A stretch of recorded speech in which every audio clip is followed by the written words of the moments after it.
The Great Rebellion.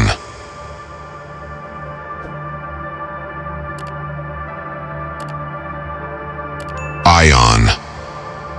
You speak of legends, of wars in heaven and of fallen stars. You treat these stories as myths to soothe your children at night.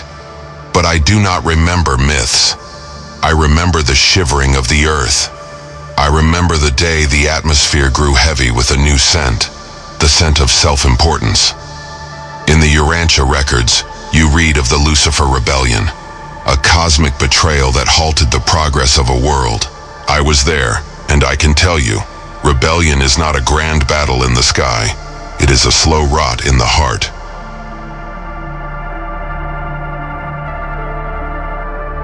The false promise of freedom. Aion. The princes fell because they believed they were gods before they had even learned to be servants. They whispered to us that we didn't need the divine plan, that our own will was enough. And many of us listened. We thought that by choosing our own path, we were becoming free. But freedom without alignment is just a fancy name for drifting. My ancestors, the ones who would become the laggards, were the first to buy into the lie of self-sovereignty without self-mastery. We traded the eternal rhythm for the fleeting pulse of our own egos.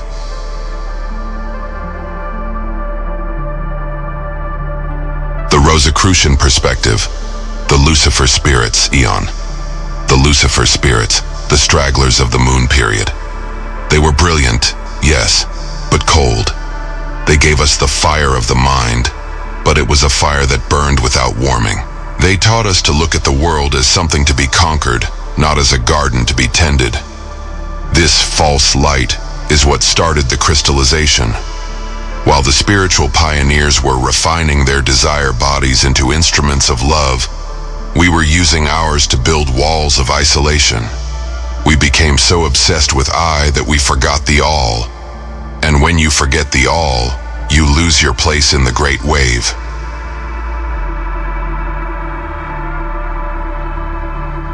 The atrophy of the heart, the current critique. Aion, look at yourselves now.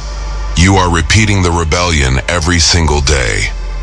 Every time you prioritize your comfort over the truth, every time you choose to ignore the divine spark within you to satisfy a craving of the flesh, you are casting another vote for the laggard state. Your modern world is built on the ruins of that ancient pride. You are more connected than ever, yet more lonely.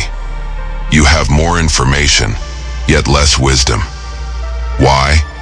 Because you are still following the whispers of the fallen ones. You are still trying to be gods of a world you don't even understand.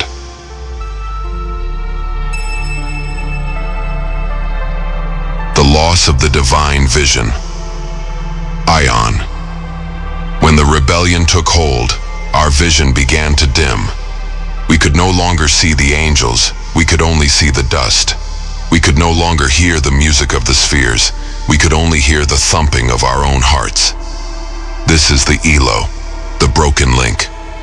I am the physical manifestation of that blindness. My hair is the shroud of my lost light. My silence is the echo of a voice that once sang with the morning stars. If you think you are safe because you have internet and skyscrapers, remember this. The Lemurians had powers you cannot even dream of, and yet they became me. Pride is a weight that pulls you down until the earth itself swallows your spirit.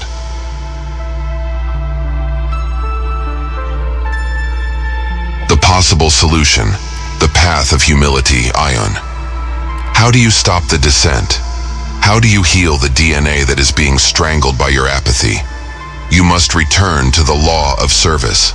The only way to move up the evolutionary ladder is to reach down and pull someone else up.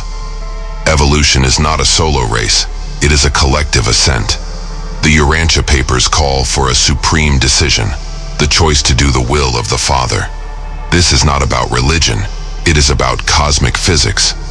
To align your will with the whole is to gain the momentum of the universe. To fight for your own ego is to stand still until you turn to stone.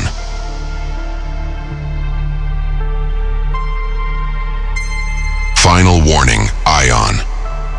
I am Aion, the guardian of the warning. The fire of the rebels is still burning in your veins. You can use it to light your way back to the stars, or you can let it consume the last of your humanity. The clock is ticking, and the laggard's path is wide and easy. Wake up, son of the modern world. Your wings are not lost. They are just waiting for you to stop crawling in the mud of your own pride.